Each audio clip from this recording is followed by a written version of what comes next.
सुख करता दुःख हरता वार्ता विघ्नाची नुरवी पूर्वी प्रेम कृपा जयाची सर्वांगी सुंदर उषे दुराची कंठी झळके माळ मुक्ता फळाची.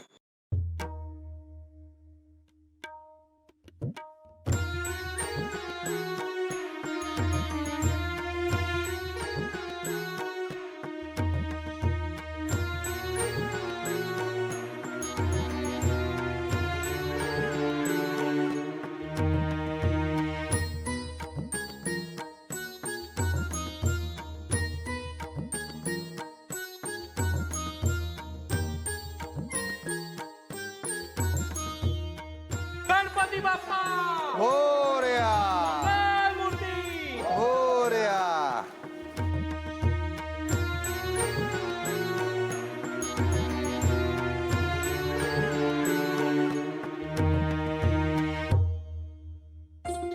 ठेवा ठेवा वा वा. आम्ही सगळ्या बायकांनी मिळून प्रसाद केलाय. आई शपथ बघूल वरूनच प्रसाद आणलाय जणू. अहो सगळ्यांसाठी केलाय.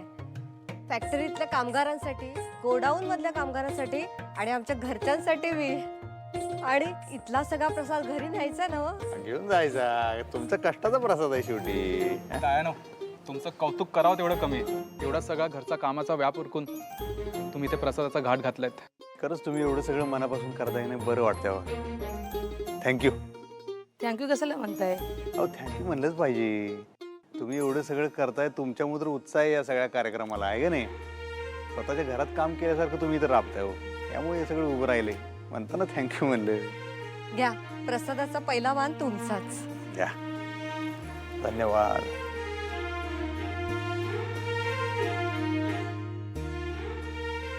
वा वा, एक नंबर. बरं ऐका, आता बाकी सगळ्यांनी इथल्या लोकांनी प्रसाद द्या तुम्ही, आम्ही आहे. ऐक, गोडाऊन मधल्या कामगारांना पण तू स्वतः नेऊन दे प्रसाद, कुणी राहायला नको.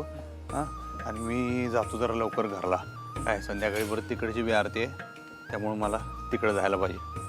हां, आणि आपलं मुख्य काम विसरू नको, आईसाहेबांना शोधण्याचं काम. त्याच्यात खंड नाही पडला पाहिजे. हे चालू दे इथलं, पण ते डोक्यात ठेव.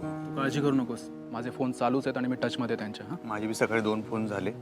का कोणाला मला असं वाटतं यावेळी आईसाहेब सापडणार हो. क्या गणपती बाप्पाचा आशीर्वाद मिळणार आपल्याला. 100% सापडणार आहे साहेब. चल मी चन वा, जेव्हा बघल तेव्हा खादडतच बसलेली असती ही बाई. बस ये तुम्ही खादर. आता काय नुसतं खायचंच काम आहे या घरात. आणि तू काय बोलली होतीस गचनचे? का म्या ह्याव करीन त्याव करीन, त्या अधिपतीचं आयुष्य बर्बाद करीन, हे बोलली होतीस का नाही? मग काय हे असं आरामात खादडत असं करणार आहेस काय? मम्मी कसं आहे ना, डोसकं चाललं पाहिजे, स्ट्रॅटेजी बनायला पाहिजे. सगळ्यात महत्वाचं म्हणजे कसं आहे, संधी भेटली पाहिजे. संधी एकदा भेटली का नाही का बघ मी काय करते. ए बाई चंचे, तुझ्या पुढे हात जोडते मी. अगं असं काय बी करू नका ज्याच्यानं आपण तोंडावर आपटू. नाहीतर हे जे काय आरामात खादडत बसलीस का नाही, अगं रस्त्यावर भीक मागायची पाळी येईल तुझ्यावर, कळलं काय? तू माझ्या प्लॅनला नाट लावू नको.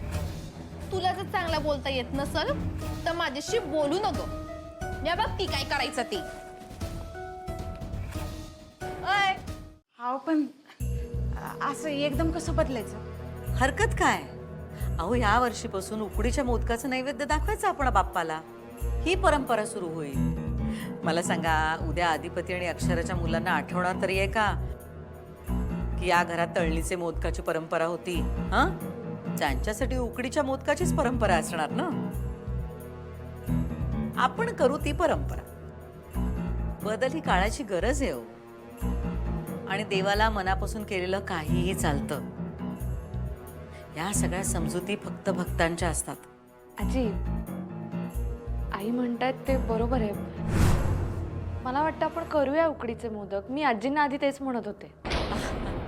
नाही पण तुम्हा शिकल्या सवरल्या माणसांचं काय असेल ते असेल, पण हे बघा, हे परंपरा बदलणं आणि ते बी अचानक, हे माझ्यासारख्या अडाणी बाईला नाही बाबा पटत. अहो देवाधर्माचं काम आहे, उगाच काहीतरी उरफाटा व्हायचं. पूर्वापार जे काय चालत आलंय ना तेच चालू ठेवलं पाहिजे.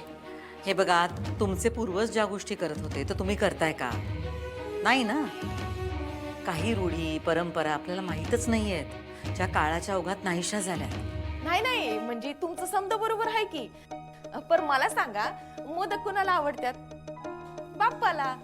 मग ज्या बाप्पाला तळलेले मोदक खायची सवय आहे, मग त्या बाप्पाला एकदमच असे उकडीचे मोदक दिल्यावर आवडेल काय?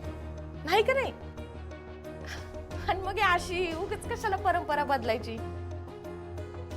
म्हणजे आत्या जी म्हणते की नाही ती बरोबर आहे की. कसं आहे, देवाधर्माचं काम आहे आणि देवाधर्माच्या कामात जर बदल केला का नाही तर या घरावर खूप होईल. तूच सांग बाई, माझं काय ऐकणं झालं बघ. आता त्यात न ऐकण्यासारखं काय आहे? सरळ सरळ गणित आहे की. नाही म्हणजे आतापर्यंत जी परंपरा चालत आली होती ती परंपरा कशाला बदलायची? हा, आणि कसं आहे, कारण तरी आहे का त्याला? आणि ताईने घालून दिलेली ही परंपरा आहे. उगाच बदलायची म्हणून बदलण्यात काय अर्थ आहे का नाही? बरं, मला फक्त एक सांगा, हा, ज्यांच्या परंपरा पाळण्याबद्दल तुम्ही इतकं कौतुक करताय त्या कोण होत्या? या घरच्या सुनबाई होत्या का?